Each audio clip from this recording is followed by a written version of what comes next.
Today on the At Home Show, we celebrate American Football Day as we honor your Tennessee Titans. First in the AFC South with a record of 6-2. American football, opposed to European football, or as it's more commonly known here, soccer, is the superior sport in every way.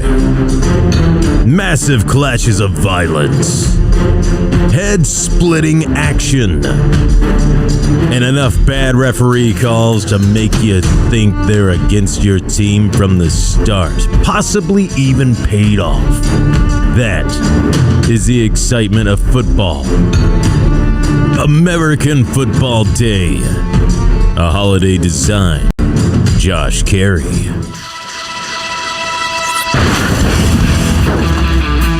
Live from the Green Room Studios, from the spacious property of Bates Nursery and Garden Center, 3810 Whites Creek Pike, it's the At Home Show with Josh Cary and David Bates. Oh, happy Saturday morning to you, folks. It's time for the At Home Show, your Saturday morning tradition here from the Green Room Studios at Bates Nursery and Garden Center. I am Josh Cary. You're Michael Stevenson. I am. Sitting in for our, if King Henry is out on the IR, we have to place David Bates on the IR. David Bates is not suffering from a pinky toe injury. He has an eye, as they say. Yes, at least that we know of. If one of his pinky toes might be hurt, we just don't know. That's true. Now, sitting in, since David Bates would be the number 22, the king, Adam Chapman would have to be number 8, the all-day AP. Yes. Yes. I'll take that. You'll take that? You'll go with that? All right. Yes. Across the way is Cary. Good morning. And Tyler is at the Tyler Cam and Tyler Station. Michael Stevenson is to the left of me. So it's going to be a great show this morning. But David is out. He continues to recover from some eye issues. And hey, get back, big boy. Just stay down, stay resting, and let things roll on. And so you can come back for the playoffs just like the king. So he'll be bad. He's chomping at the bit, I know. He can't sit still. I hear there was a sighting of Mr. Bates here at the nursery this week. He was here yesterday. Confirmed. Yes. Mm-hmm, mm-hmm. Was he behaving himself? Yeah, I think so. Just running around, stirring the pot, as it were. He hasn't been here in a week, so he had to come in there just to chew on some rears and see what was going on. Yes, I think he got stirred in with the pot too. Oh, okay. You know, everything that's going on here. Okay. Well, yeah, there's trucks out front, so I mean that it's a great, beautiful morning. There's a little frost on all of the foliage this morning here at the nursery. It's too cold. Yes, it is. Well, it's nice and warm inside the studio. As we all wear our jackets. As we digress, Adam, would you like to do the weather for us this morning, sir? Certainly can, sir. So I'll just do for today. It's showing. I did see some clouds forming this morning. Maybe it was a fog. Fog. Going to get up to 62. It's going to be a wonderful day to come out to Bates Nursery. Also tomorrow about the same, kind of on a warming trend here until Thursday when another chance of rain moves in. But this weekend it's going to be great. Perfect for working in the yard, raking those leaves up if they've already fallen. So... and if you have any leaves, we will take those as long as it's just leaves, either in a free-form pile, if you would like to do that, or in those compostable bags you can buy at your local hardware store. So you don't have to wait for the city to come by and pick them up or blow them over into the neighbor's yard? Nope. Just load them up on a trailer? You can if you want to. Okay. But, I mean, bring them down here and then... Sure. You're going to mix that in with the earth mix as part, or one of the compost products? So we compost it and then we use it in our supernatural compost. Fantastic. That's a great service. Folks, 615-499-6690. You can call us here. You can reach out via Twitter. We were monitoring a Twitter feed this morning. We're up and live there as well. If you've got a question, you can ask it right on the At Home Show with Josh Cary and David Bates Facebook page. But it seems that the best way to get a question really to us, the quickest way is to send it to the Instagram feed, and you can do that all during the week, and we'll get to the questions on Saturday morning. Speaking of that, since we have, I understand, a plethora. Big word. Yes, we do. How many letters in plethora? Oh gosh, Several. It's too early to count. I understand. Miss Cary, let's just go ahead and get started with the All questions right. this morning. We'll ease in with an easy one, I'd say. Okay. This comes from the Honest Brush. She asked, too late to plant perennials at this point in Nashville. Huh. Piffle. Well, if it's after 3:30 p.m. Well, we have to fall back. We need to. So 2:30 p.m. Yeah, 2:30 this morning or Yes. tomorrow afternoon. So. No, the unsarcastic answer to that question is no.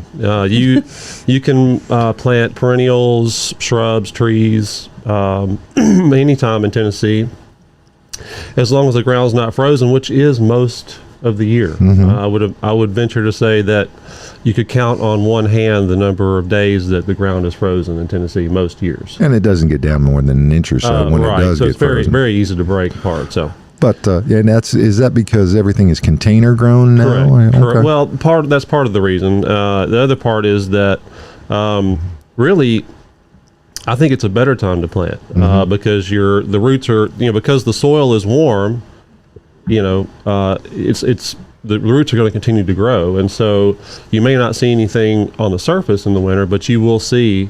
You'll pay dividends in the spring and summer because the roots will have grown and the plant will have gotten that much more established by the time you get to. Because they're trying to seek out the moisture that's there Correct. is a little drier in the wintertime here. Well, it's typically we usually have pretty good rainfall in November, December, but January can be dry.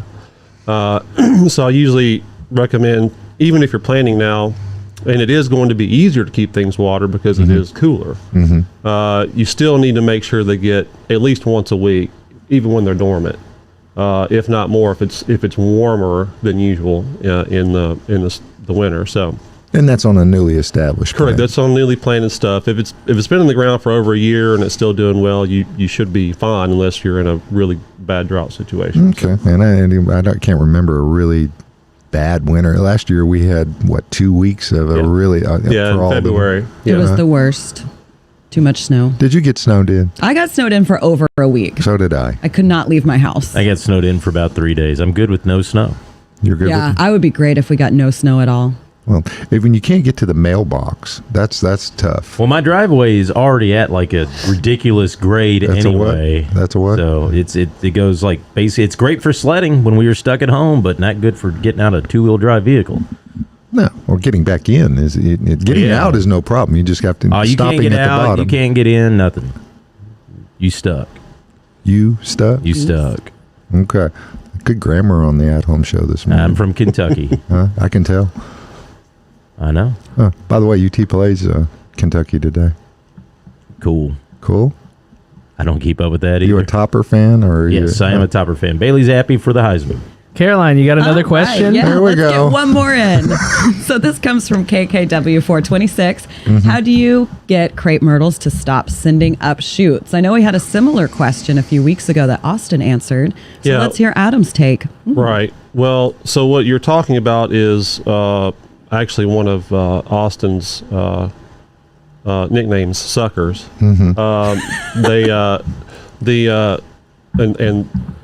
They usually when they're younger, they do it a bit.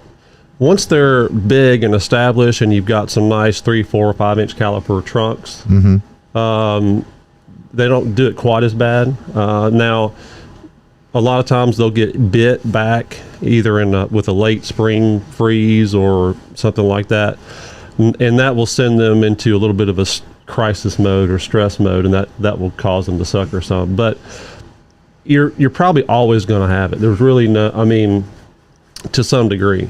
That's just what they do. Crepe myrtles are naturally multi-trunk. If you see a single trunk one, that's It's just wrong. Completely artificial. It's man-made. Well, in the tree forms, the big ones, I think they call them the natchez. Where they have when you're talking about these 3 or 4 inch caliper. Right. That's measuring the diameter of the sticks that you see come up this time of the year. Correct. It's a little bit more unattractive to have the sucker growth on those than it is on one that you do in a bush form. Right. So it all depends on how you decide to cultivate them or grow them. So, it's not difficult. You just go out there and pinch just it off. pinch them off. Yeah. You just got to keep up with it. Otherwise, you let them go too far, then they become small trunks on their own. Then you got to get the hand pruners out. My bride is in charge of all the trimming at the proving grounds there. Oh my goodness, there's a critter in here this morning. And we have 2 red rockets, or the crepe myrtle. We keep them in a bush form. But as she trims them back, and all that new growth toward the end of the summer when the thunderstorms start popping. What happens. They're full of blooms, and then they get full of water, and then they lay over everywhere. Is there a way that we can just, if she didn't cut them back as severely, would that wood harden off some? Because they're growing machines. So I'm sure what's happening is that so the newest growth is what produces the bloom, but it's also what is the weaker stem. Okay. So. I don't know that there's really much you could do to keep that from happening, except just to not trim as much. Not prune them as much, yeah. Because she takes them back halfway every year. You can do that, obviously, and they live right through it, but I think that's what's contributing to what. It becomes problematic for us because they're right beside the gate going to the pool. So when it's you got to go through the forest to get to the Yeah, and those blooms crepe myrtle blooms in a pool is not a good combination. No, it's not. Alrighty, Cary, what have you got over there? We don't have any more, but let's just skip past some questions this morning. But you've got quite a list of stuff over there on your table this morning. Yes, I do. Do you know what all of these are? What do they have in common, Josh? They're green. Are they all? Well, green? they're green and greenish and brown. They're all on that table. They're all on that table. They're all in front of me. Yes. They're all alive. They're all indoor plants? They're all here in Tennessee, yes. Okay. They are all indoor plants. Keep going. One looks like kind of like a rubber tree or a rubber plant. No. Close. Okay. Philodendron. So these are all philodendron in front of me. Is that where you get the cheesesteaks? Philodendron? It's Philadelphia. Oh, okay. Yeah. Okay. Close, Josh. Okay. You're trying to put things together. Your brain's working in overtime, and that's scary. And that's good. Yeah. That's a good thing. Yeah, I thought I smelled some smoke over here. Yeah. Mm-hmm. So we have quite a selection of philodendron here at the nursery currently. So I thought I'd just bring in a nice little selection. This is probably about half of what we have. As far as the varieties go. So as you can see, there's lots of different colors. Most of them are green, as Josh touched on earlier. Okay. We've got vining ones that are going to trail. We have big leafy ones. Let's see, Tyler zooming this way. The TV's opposite from my, the way I have to go. So right here on my right, this big one is an imperial red. So if you can see, the stems are a nice kind of lighter red color. Yeah. Looks purple to me. Does it? Yeah, it does look a little bit purple in the lighting now that I look at the TV. But, outside and more natural lighting, it is going to look a little bit more red than purple. I would say this is a good holiday plant. Oh, so if you're looking to kind of steer away from poinsettias, I have a love-hate relationship with them. Maybe you want to go with something different to spruce up your home for the holidays. This could be a good plant to add. And so in front of it, we've got a Moonlight Philodendron. So it's pretty much the same as the Red Imperial. As far as growth habits go, the leaves are going to get a lot bigger. But if you notice, it's more yellow. Hence the name Moonlight. Oh. And then to its right, Tyler's just going to pan over. We've got Prince of Orange. This one's actually pretty cool. We didn't have them until a couple weeks ago. And you can see this newer leaves. So the newer leaves are going to come out in orange color. Look and how as beautiful they mature, and shiny it is, too. I shined it up for the show. Okay. I've been shining leaves over here. Excuse me. As the leaves mature, they start to turn green. So the new growth comes out orange. They turn green as the plant grows. Well, see, a rookie like me would think that one leaf on that one plant there was dying. But that is actually And then you the would new. cut it off. And then I would cut it off. But that is actually new growth. It is actually the new growth. Yep, that's the new leaf that came out. And you can actually see, let me pull this in front. So there is a new leaf that's beginning to unfurl right here in the center, and you can see how dark it is. It's a nice bronze color. It is. I mean, it's different. Reminds me of Autumn Brilliance, either fern or autumn fern. Oh, Yep. it does look just like that. Yeah. The color, yeah. Good connection, Adam.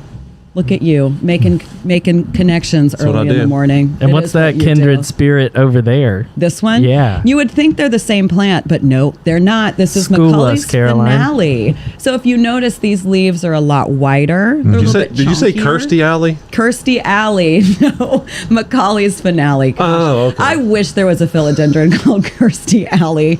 She would be gorgeous. You can name it Kirsty if you want to. Well, if you were to buy this today, Josh, I know you like to name your plants. Yes. You could absolutely name this one Kirsty Alley. So this has a similar color to the Macaulay's finale. It's not quite as orange. It's not quite as bright. And as the leaves mature, they're going to be a little bit darker.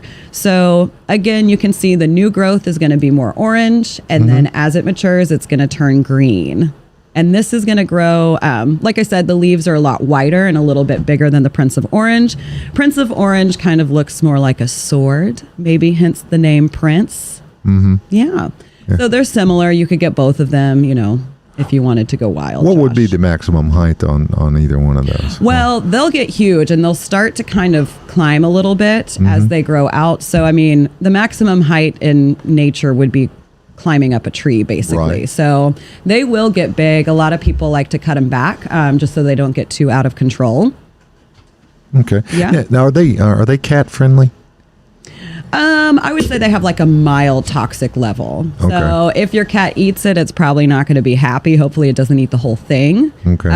But it is slightly toxic. So you do want to put it up away if you do have a cat that's going to get it. What if your significant other is prone to eat plants in the house? Rachel? Does she eat plants? I didn't mention. You're the one that said. I did. I said her name. I called her out. I didn't say that. I don't know. There's only one way to find out. Maybe get the plant, get Kirsty Alley, put her in the kitchen, Okay. see what Rachel decides to do with it. All right. Bacon, don't lettuce, know. and philodendron sandwich? That sounds pretty. No mayonnaise. A BLP, No if you will. mayonnaise. No at mayonnaise. all. Okay, I'm going to keep going No, because please. I'm excited about all these Okay. philodendron. So I'm going to reach over. Hopefully I don't hit my mic and make a weird noise. Ooh, look at this one. She's got heart-shaped variegated leaves. Wow.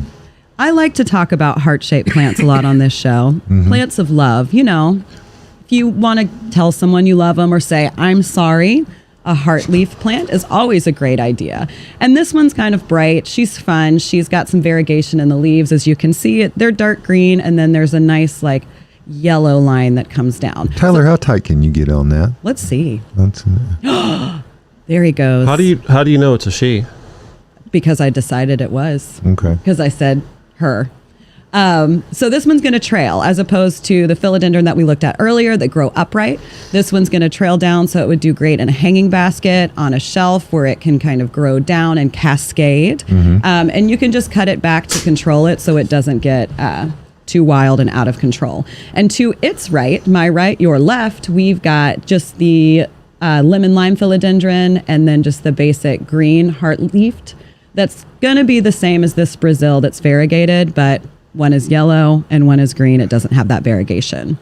Very cool. Very cool. Yeah. Now, you've got one more that's really striking to me. I can see it just a little bit. Oh, man. Right here. Yeah, that's it. So she's pretty. This is lickety split. So it's similar to, I know a few weeks ago, it might have been 2 months ago, we got the Salome philodendron in and we made that great video of the tree. So this one's going to stay a little bit smaller than that one and grow outwards a little bit more. So it's very similar to the Salome in the same, clearly it's in the same family. It's a philodendron, but it's just growth habits are a little bit different. Now, do you still have the big monster out there? Yes, we do. Okay, We so- actually repotted it last week. Austin and I did. So should be happy. Maybe we can look at that video next week, perhaps. Yeah, we'll be dropping a video on that. It was quite the chore to repot it because it was so big. It's But- the largest one I think I know I've ever seen. It's almost, I think so for me too. Where I went to college, UT Martin, they had some huge ones in a greenhouse there. So it's really close, if not the biggest one. it's a truly a specimen. So I mean, if for no other reason you come out here to Beachy, you got to go see the. Take a picture with it. Now I have one question, Caroline. I'm ready. The lemon lime one. Now, like I said, if you have a significant other that is prone to eat plants in the house, does it taste like lemon lime? Just asking Honestly, I've never tried it, but maybe after the show or on the show live on air, Adam, you could try it. I mean, sure. The cola nut versus the uncola nut. I guess the lemon lime taste. I feel like if you were going to have a bad reaction to it, it would take a little while, so we wouldn't be able to see it live. Yep. So. I don't think anybody, but you and I might be old enough to catch that reference about the cola nut and the uncola nut. I'm not old enough, no. Great commercial. You need to YouTube it after the show. Done. All right. Tyler, you look like you're sitting there with bated breath. It looks like you have something to say as well. Yeah, actual lime leaves. That's the way you want to go if you want that lemon lime flavor. All right. They're great. Do you They eat your smell lime good. leaves, Tyler? Because I know you have a lime tree. You can pluck the lime leaves off and use them in curries and stews and soups. Ooh, a mojito. great. Excellent. Oh, or a mojito. That might be really cool. Ooh. Well, Yeah, if you crack it and what's the word that the bartenders use, Cary? Muddle. Muddling. If you Muddling. muddle it like mint, you'll get those flavors. Kind of smells like Trix, honestly. Oh, A little nice. citrusy. that sounds good. Well, food tips here on the At Home Show this morning. All righty. 615-499-6690. It has turned off cold. I know that a lot of folks are worried about their tropicals and they're worried about their plants. I mean, and they're actually starting to talk about propagations. What do we put in onion sets or something? Is there something that folks that can get out and about and do on a beautiful day today, but tomorrow? Yes. So, well, right now, if you want to, you would have had to have done this probably last week. If you still had some, like myself, I had a tomato plant left, and I had a really nice bell pepper plant left. And had I the gumption or the time, I could have perhaps put a cold frame around, because I have them in raised beds, 4x8 raised beds at my house. So I could have built a cold frame to protect them from the past 3 nights, which we had freezes and frosts, which obviously pushed them into the realm of dead. Right. So if you were to do that, if you don't have to have any kind of heat source or anything, you can just get you a roll of plastic from the hardware store, and if you want to make the frame out of wood, you can, or if you want to make it out of PVC, you can. That's been my plan. Probably next year, I'm gonna just get some PVC and make me some hoops, and with some pieces, and just be able to store it somewhere, and then when I need it, I can just. Brother David is, and again, because the PVC is so flexible in a lot of cases, he is And light. Yep. and you can. It'll go back mostly to its shape after you bend it over to the top. And it's going to be a very inexpensive way to do it as well. I mean, you're talking dollars. And for probably for a 4x8 bed, if you did, let's say you just did 3 hoops, one on each end and one in the middle, and then piece of plastic, you're less than $20. You can have a cold frame. And David, I think David suggests about taking a T and putting it in there so you can have a cross member between the 3 hoops. Oh, sure, yeah. You want to have that across the top, yeah. But you got to pull that plastic back on a warm day. Yeah, so like today, probably Wednesday, Thursday, it was cool enough you could have left it on, but like this weekend and the coming few days, you would want, if it's going to get up into the upper 50s and in the 60s and sunny, it'll get really hot in there, so you want to kind of peel it back. No, and I've never been bred enough or patient enough to try it. What about, isn't this the time of the year that folks sow asparagus, or is it the time that I want to say that is actually, I mean, you could do it now, I suppose, but I would probably, I know we don't usually get the starts until spring or until late winter. Yeah, that's when I planted mine, was the spring, and then it took over. Right, and yeah, it's quite, I'm going to say, it's very rhizomous and spreading, isn't it? Yes, it is. So, now, did you harvest this year, or did you harvest? You'll harvest next year, right? It's been growing for about 3 years now. I did not harvest it this year because I didn't spend that much time in my vegetable garden. Why not? But it did get very big. You know, just time. Now, do you have the regular green stuff or the white stuff, or because I think regular green stuff? Yeah. Okay. Now, speaking of vegetable gardens, I did want to show you guys this. So, this is not a vegetable, obviously, but this is my blushing pink knockout. This was yesterday. Wow, it looks so good. Yeah, and then so this was my I think it's red sunset maple. This was the other morning. I took a picture of it with the sun behind it. But this is what I harvested and that's yesterday. I've got butter crunch lettuce and mucilin. I'm not sure how you pronounce that mix. And then mesclin. No, that's that stuff back from the 60s, I think. There's mesclin and mescalin. Okay. Okay. So Tyler gave us a lesson. But as you can see, I was still getting peppers and tomatoes until Wednesday. Fantastic. Wow. So, and that was without using a cold frame. And if I had used a cold frame, I probably could still. And the lettuces are very easy to grow. Oh, it's so easy. I mean, you just put it in and let it grow. Do you yes. start from plants, or do you start from... I started from starters. You can start from seed just as easily. Okay. And so what I did was, I put my 4x4, 4x8 beds in. I filled them with garden, the earth mix garden.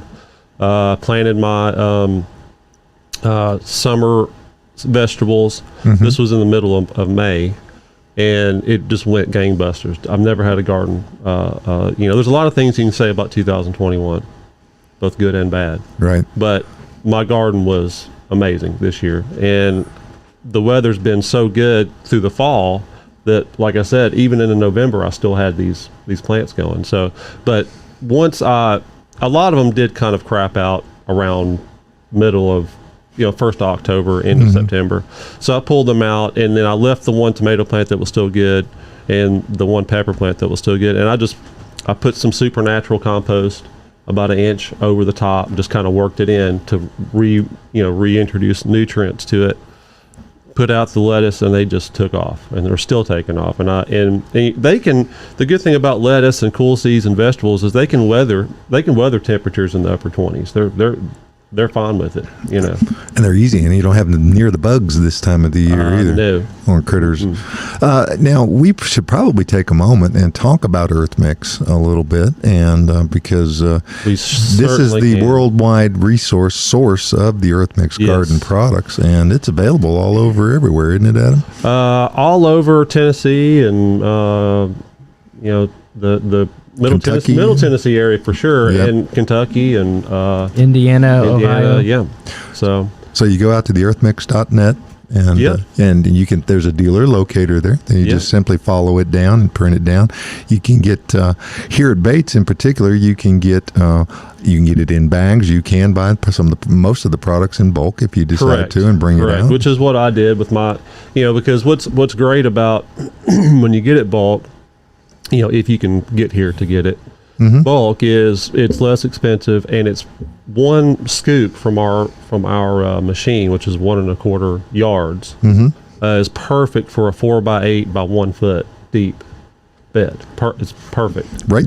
And I got two scoops of it, put it out, and it was ready to go, and just.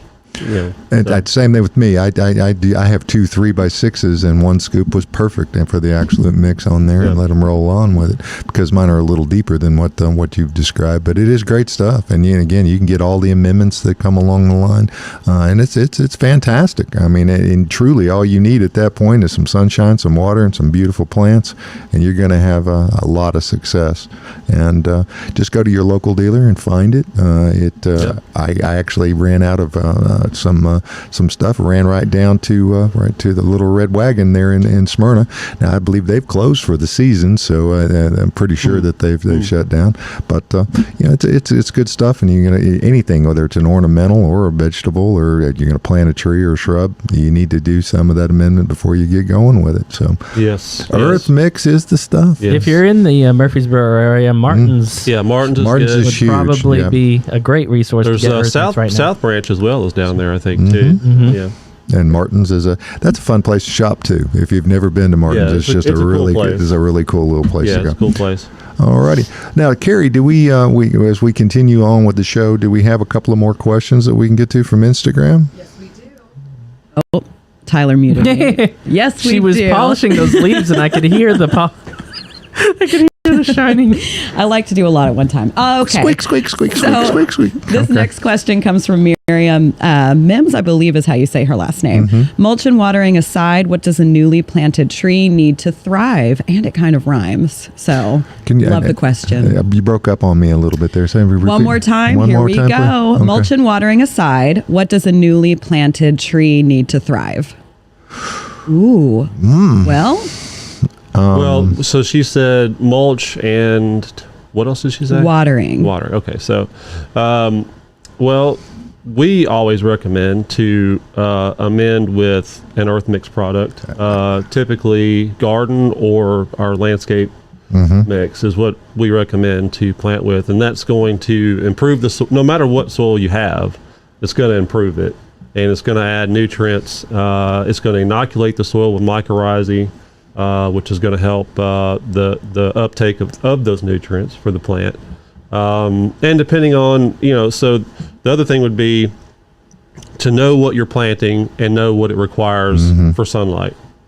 So, you don't want to put a gold dust tacuba out in the middle of the yard in the full sun. No, doggone it. You fry. don't ever want to do that. No. Okay. You'll torture it to death. Okay. Burn it up. Yeah. And you don't want to put any kind of juniper in the deep shade. Right. Same thing. It's going to just slowly die. Just torture it. You're torturing it. Yes. Okay. It's sad. So, so speaking of the start, the MRM or Miriam Mims, I can't. I use every time I plant something new, I do amend the soil with some earth mix around it. Now, you take some of that soil that you dig out of the hole and mix it if you want to. Take some of that, get your wheelbarrow or a bucket, mix it up if you want to try to spread it out and move it out a little bit. And I dig a $10 hole. I mean, dig the proper hole, do it the right way, and don't plant it, in most cases, too deep with a tree. Yeah, right? that's another thing, too, is... well, I would say with trees and shrubs, it's just a good rule to plant. If you're going to do anything, plant just slightly higher because the soil that is underneath might settle, and so it'll kind of sink just a little bit. You don't want to plant too deep for sure. You don't want to pile soil up around the trunk or the right.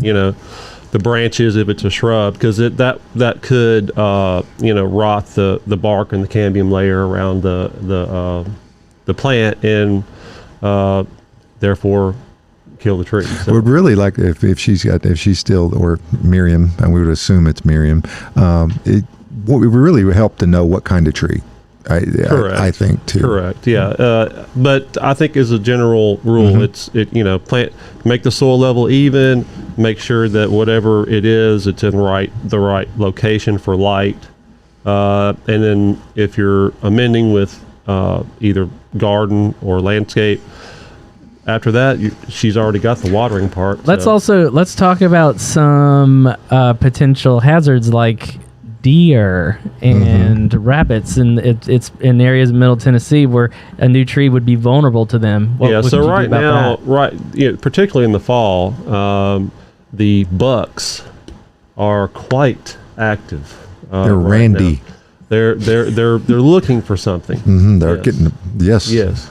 So and they're trying to mark their territory, and they're trying to rub and scrubbing, and a lot of times they like a tree that's about 1 to 2 inch caliper that they can get kind of in between their horns there and kind of rub, and what happens is they'll either push it over, break it, or they'll just scrape all the bark off, which is deadly to a plant. So the best thing to do is, I've found, if you are in an area that has a lot of deer, or you just see them a lot, is you have to get some of that wire fencing and some metal posts, and make you a circle, around it, kind of cage it in, and you want to make it where it's wide enough that the deer can't reach with their head,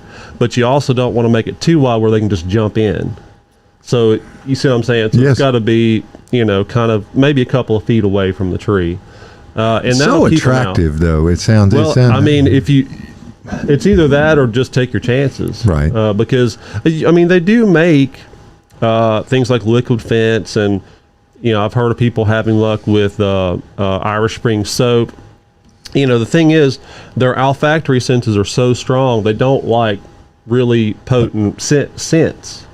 Anything that smells a really strong smell, they don't like it. It's actually painful for them to smell something like that. Wow.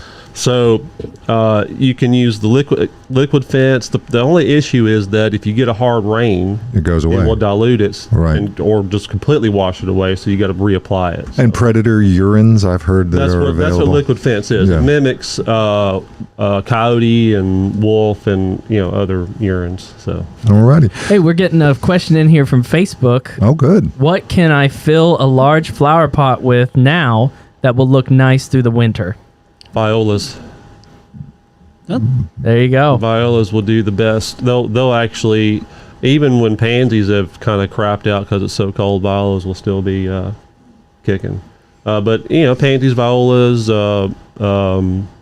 cabbage and kale, those will kind of go away once we get into the Real cold. lower Yeah. 20s. Yeah. Right. So But we're probably 6 weeks at least away from that consistent You would 20 think so. degree weather. I hope think so. so. Would you consider the ornamental cabbages and vegetables too to be susceptible to the really cold Yeah. temperatures? yeah. Mm-hmm. But violas, they're Keep on trucking, yes, yeah.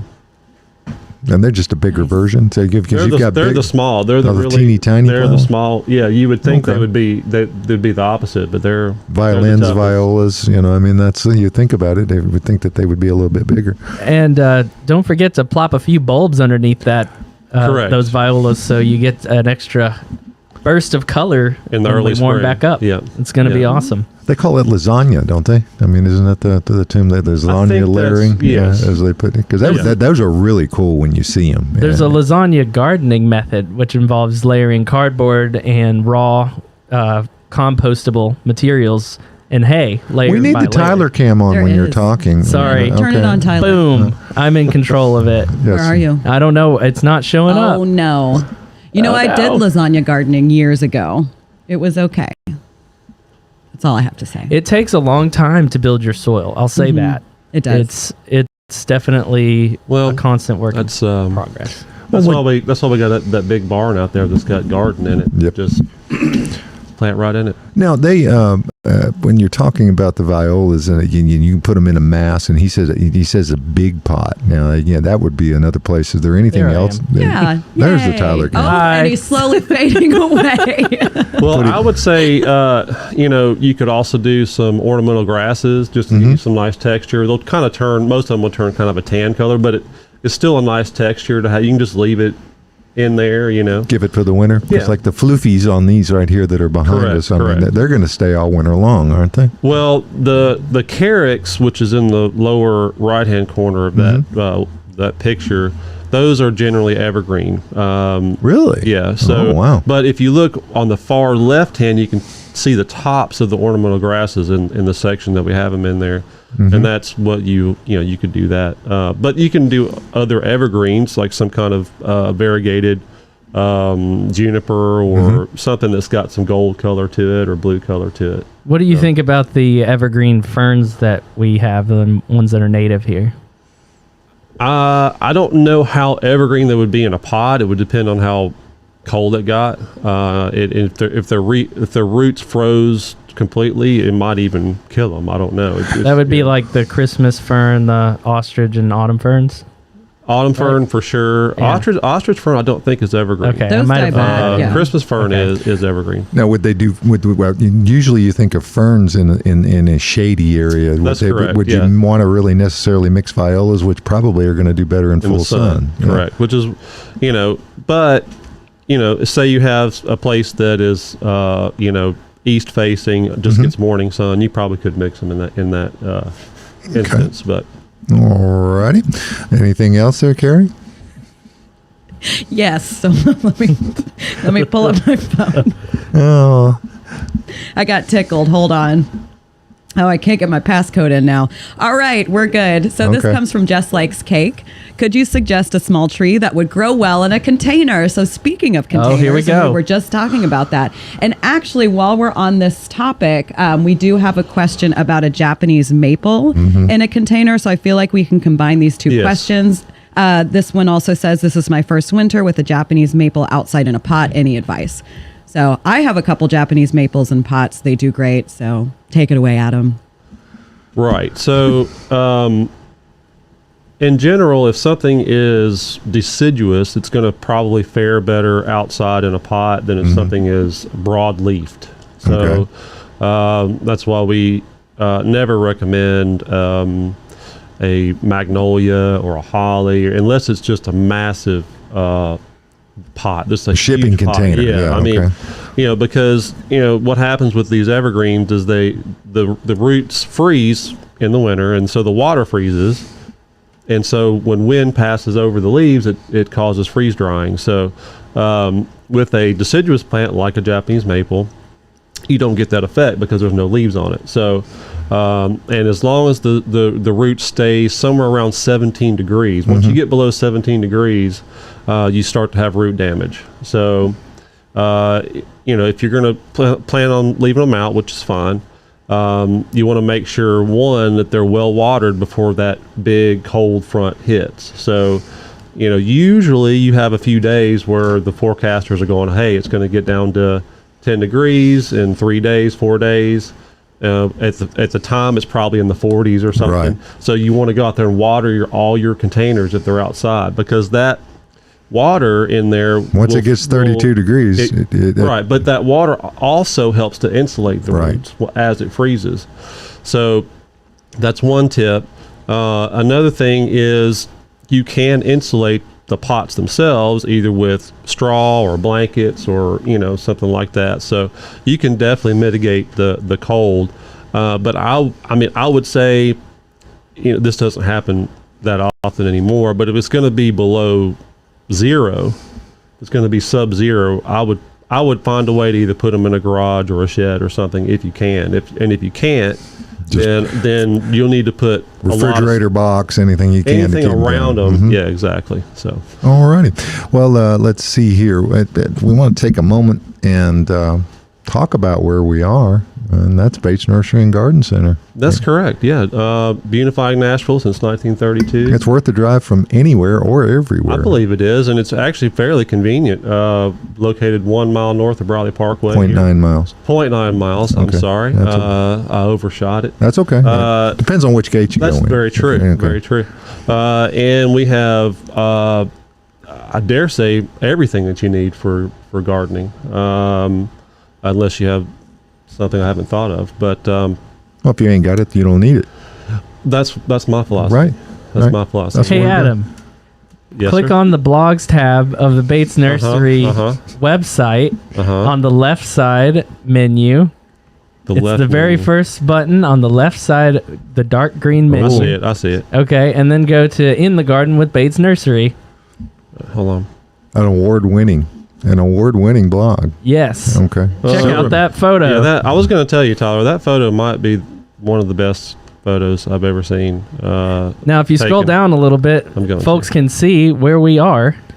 in relation to Nashville. So Nashville is right here, the That's skyline, downtown. and then this is Bates Nursery. So we're just, Just shy of as 10 minutes, probably. Oh, yeah. Or north of oh it. yeah. So, and because of Briley Parkway, from west or east, or you can get here fairly quickly. So. Oh, and it's 32 minutes from Smyrna, so I mean it's a great way to go, and it's worth the drive to come out here to see what is on display. It's a privilege to come out here every week just to see how things cycle through from Saturday to Saturday. There's almost always something new to see every single week. You can, and the fall color is still popping on the trees, and so you can see what those trees are going to look like next year, because if you wait until the middle of December to come and shop, probably going to be a little barren. Yes. I mean, that's just the nature of the way things go on. And we tuck the plants away for the winter, and you can still shop in the winter, but it's a little more difficult. So. And then the indoor section is gorgeous. Then the newly renovated indoor plants. Oh yeah, our tropical garden center up front is just outstanding. We redid that this year. And it's full. And it's lots of plants full. in there. Nothing gets tucked away there. No. It's all I out. saw a really cool plant. I mean, a really cool pot today that I may have to take home today. So. Caroline, what did we get in this week? I drew a blank for a second. I'm going to be honest. Okay. We got this Prince of Orange. We got a lot of really large ficus. The Audrey Ficus, I say it's more hardy, as far as inside goes, than the fiddle leaf fig, which is really popular, but it's a great alternative to the fiddle leaf. It's not going to give you as much trouble. We got some giant ones in, and people a lot of times are looking for larger trees to have as houseplants. So if you're looking for that, yes, Tyler. Holiday plants. Norfolk Island pine, Christmas cactus. We did get some holiday plants in. Yeah, Sorry, my those brain's not Norfolks quite up yet. those Norfolks look good with some Christmas lights on them. Yes, they do. We're going to get some larger ones in within the next couple weeks, but right now we just have some 4-inch pots and some 6-inch, so they're about yay tall. Little babies. Yes, that's right. Perfect for your tabletop, though. That's right. We got Christmas cactus as well and Christmas carol aloe. So it's getting seasonal here. Do the Christmas cactus actually have blooms on them? They have buds on them. Okay, so they're going to be right and ready. Which leads me to one of our questions that we have on Instagram. Coming from the Wandering Grumpus, they ask, how do we get my Christmas cactus to sprout more blooms this season? So fertilizing is going to help blooms, but you only want to fertilize during the growing season, which with the Christmas cactus would be like April to October. So you've kind of missed your window for fertilization if you haven't done it. Just this year. Just this year. So next year you'd want to start in April once it starts warming up. But you can still try to basically force it to... Oh, I disappeared. There she is. Okay. That threw me off a minute. So what they need is 16 hours of complete darkness for about 8 days. It's going to force the buds to come out, force the bloom to happen, and they need to be below 60 degrees. So I always suggest keeping it in one spot all year if you can, which is what I do with mine, because I found if you move it, it kind of resets its like growth pattern, and it starts all over again, and sometimes the buds will fall off. So if that's one of your problems, it might be that you're not keeping it in one solid space. So you want to try to give it 16 hours of darkness, 8 days in a row under 60 degrees. And when I say darkness, I also mean like turning a lamp on in the room. Like it needs complete darkness. So it needs to sleep for a very long time, for 8 days. With the analysis of the fertilizer that you mentioned, now I've always heard that the middle number is the one that it would be necessarily the bloom booster. Would that be the thing to use if he's trying to force blooms, or just a good all-purpose? I mean, just good fertilization program. I just kind of use an all-purpose houseplant fertilizer for most of my plants, and it's going to help and give it the nutrients to push out those blooms. Okay. Alrighty. Yeah. And we are approaching about 12 minutes left in the show, so we better get. I understand we had quite a few questions, so we'll go a little bit rapid fire on them. Oh, the At Home Show just got a question from Terry Kevlin. Another one. That one. Mm-hmm. It. Good morning, I had it Terry. pulled up. Yeah, Terry Terry. a great component of family here at Base Nursery. Yes, she is. I've noticed most of your top line bag products have an endo and ecto mycorrhiza fungi in it. Can you explain its function and importance? And you mentioned that a second ago, Adam, right? I did, yes. So I like the ecto myself better. So Yeah. I mean, the endo is good, but the ecto, it's got to be the best stuff. it's more out there. Like the Ecto 1? Yes. Like the famed vehicle? Yes, that will make an appearance in a couple weeks again. Another movie. But yeah, so the mycorrhizae, I think I mentioned before, it specifically what it does is it lives in symbiosis with the root hairs which are the really, really tiny roots that are attached to the bigger roots of all plants, pretty much. There's probably some exceptions, and so what they do is they kind of increase the surface area of the root system, and also they are really good at absorbing nutrients out of the soil next to the roots, around the roots. And they help to bring those nutrients in. And they tend to propagate too once they get into the soil. So it's just so good their life soil cycle. Yeah. So all you got to do is introduce them, and then they will kind of build up. As long as the soil is generally has what am I trying to say here? Humus or any kind of the right kind of material. Organic matter. Yeah. So organic matter. So that they'll use that to kind of to move along. Yeah. All righty, fantastic.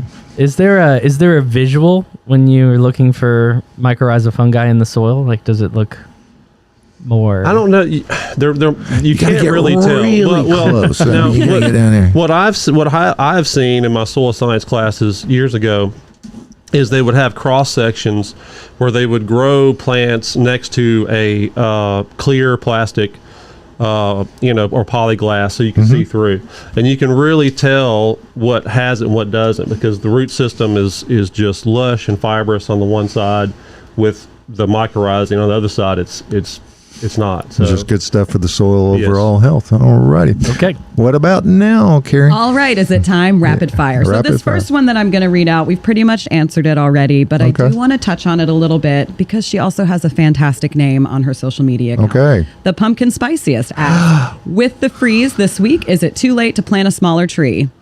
never Never too late. never too late. So there's your answer right there. We've got 3 more coming in. This comes from Jody Stick. Best plants for privacy fence.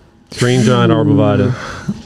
Green giant. If you got the room, green giant. Josh looks you like can't he beat doesn't it. quite agree with you. He's Well, shaking his head. again, it's because most folks, with the way that the lot lines are coming along these days and the way that new construction is Yeah. going on, Green Giant's not going to be However, however, there is a new one that we just got in this year. I think it was called Green Pillar, maybe. I don't quote me on that, but and it is a sport from Green Giant that is more slender. So and they're fantastic trees, but I like a variety of things. So I mean, if you're going to do your privacy fence, our backdoor neighbor uses smoke tree. I mean, it works. Ooh. It's gorgeous in the springtime. He doesn't keep them up very well, but that's okay. It's his yard. He can do what he wants to. But some Green Giant and some other things going along with it would be awesome.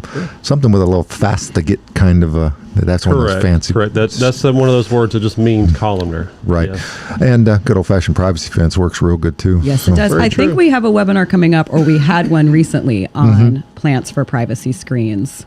We have a actually record-setting view webinar called Green Screens, which is planting for privacy. And then we also have Living Fences, which Ben Tress did.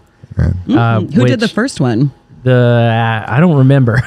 I love the. I think it might have been Austin actually. Yeah, probably Austin was. did it. I absolutely love them when they're using ivies and some of the vining plants that move along with them. If you can get them through, they're not necessarily privacy 365 Right. days a year, but even in the wintertime when you have just the vines that are growing on them, I think they're just gorgeous. Well, Ben Fantastic. Tress features crossvine, which is an Uh-huh. excellent, partially semi-evergreen Right. vine that will actually give you some privacy in the winter. And Yep. you got to be careful with that one though, don't you? It'll get away from you. It's It can kind of be. dumb. The trumpet creeper is the one that I would be more worried about. That's the one you got to worry. That thing will grow on telephone poles that have been treated to not have things grow on. Wow.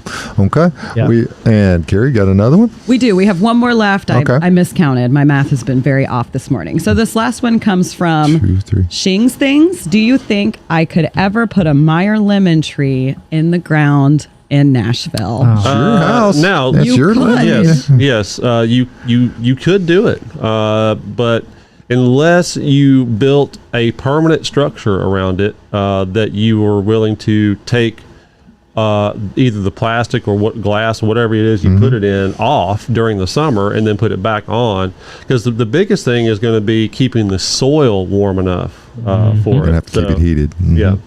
But and they're beautiful. Another neighbor has one that is just absolutely stunning. That Now, if you goes to want- live in the if you- wintertime, it goes to live in the Yes, shed. So. yes. If you want a citrus that is hardy, you can use the flying dragon. I have one of those. So Flying dragon. Flying dragon. Yes. Looks pretty different than a Meyer lemon tree. It's very in a way. gnarly and it's- produces tiny yes, little oranges. but it's a citrus and it's hardy.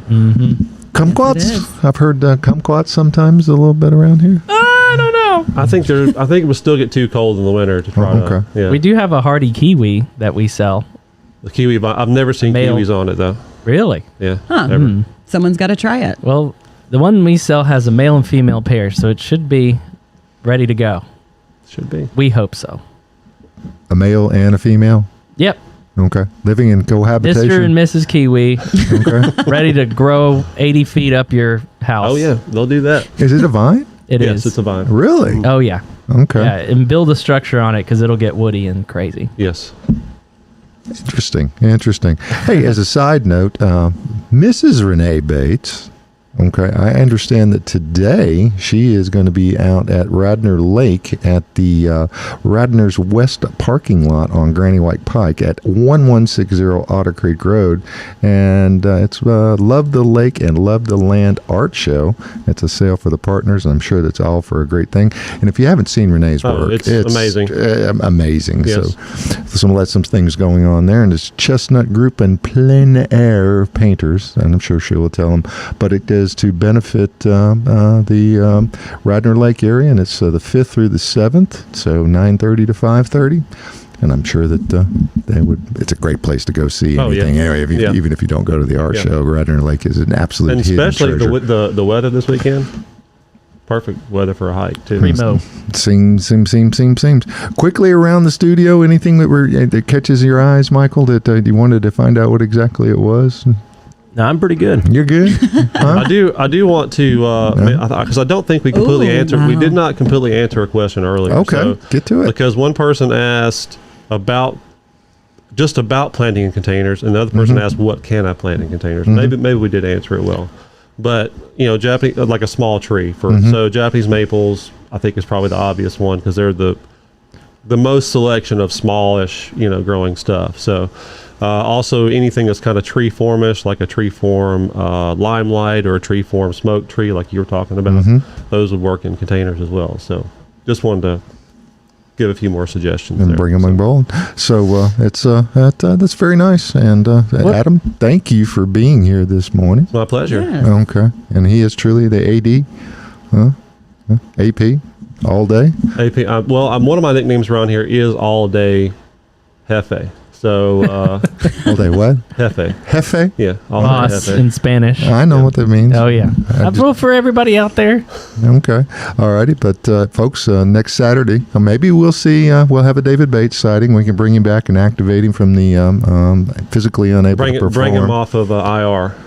Yeah, but we have to sign him to a long-term contract if we I do don't. that. No, we can. Fit him Yeah, into yeah, the yeah. salary Yeah, cap. yeah, Okay, and let it roll on. Cary, thank you for being here. Tyler, thank you for being Absolutely. here. Michael, thank you for being here. You're welcome. Did you go to the Braves carnival and parade yesterday down in I didn't, but I cheered for him. You did. Very good. All right, go Braves, go Titans, go Vols. Yes. Okay, it's going to be a great day for football. So you got to get out and get all your projects done before things start happening, because it's going to be after dark. Set your clocks back an hour. You get up exactly at 2:30 tomorrow morning and To do set it that, back. yes. You set your alarm, so then you go into an internal an eternal loop there. So for everybody here at the At Home Show, we thank you for being here as well, and I invite you back next Saturday morning for another show. We'll be here from the green room at Bates Nursery and Garden Center.